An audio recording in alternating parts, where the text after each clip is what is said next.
July 3rd, quiet time. Many of us have found that setting aside quiet time for ourselves is helpful in making conscious contact with our higher power. Basic text, page 95.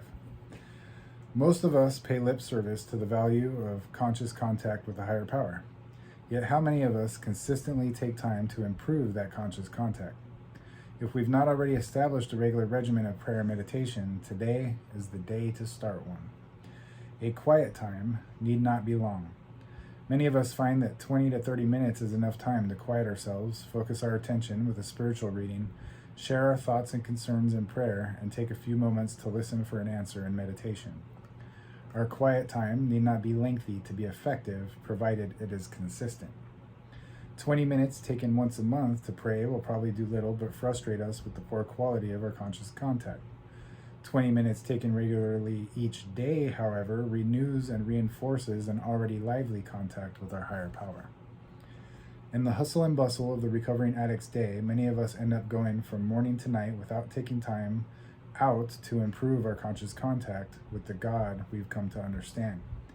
However, if we set aside a particular time of the day, every day, as quiet time, we can be sure that our conscious contact will improve. Just for today, I will set aside a few moments once I finish reading today's entry to pray and meditate.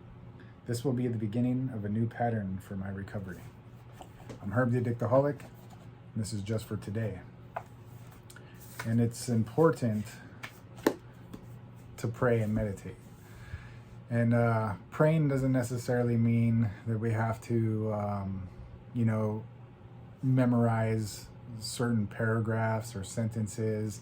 The cookie cutter prayers are great for, certain parts of life.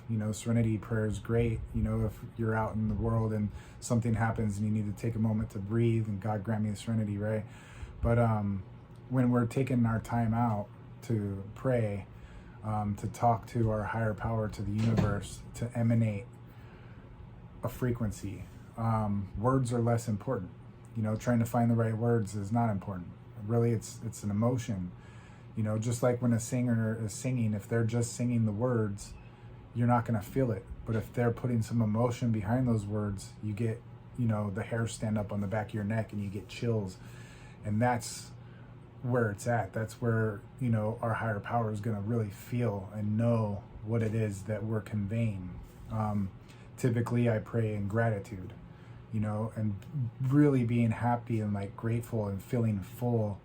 And, I close my eyes and I imagine the abundance that I have in my relationships, the love, the network, the fellowship, having the things I need, the food, shelter, a steady job at the moment, whatever it is, I'm grateful. And I envision these things that make me grateful, my children, a hug from my wife, whatever it is, the dogs that greet me every time I come home, no matter what, they're so happy to see me, abundance of joy, happiness, gratefulness. And it's an emotion. I don't have to put that into words. God knows, the universe knows.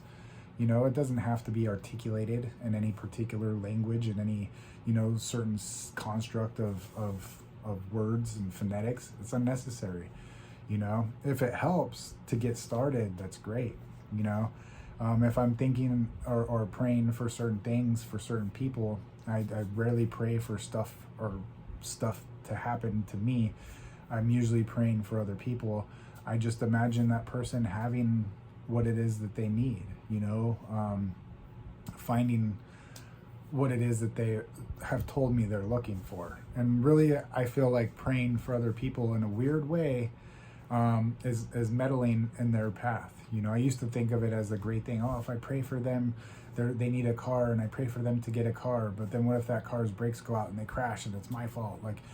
Who knows? There's so many different things out there, but really, they say the road to hell is paved in good intentions. And sometimes if I'm trying to do something good for somebody who hasn't asked for it, then I might be meddling, So I try to keep even prayer for other people very vague, very general, and just a feeling of well-being and hopefully, good things come to them.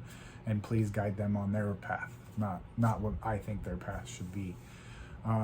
And then the meditation aspect is listening. And I do lack in meditation. I pray a lot, but I don't, and I'm being honest, I don't find enough time to meditate. And that's something I need to work on. And doing this reading today has brought that to my attention again for a reason, because these are the subtle signs that the universe throws at me. And I need to set some time aside to meditate. And it's you know, I have a busy day. I have a lot of stuff going on, and I need to make time anyway.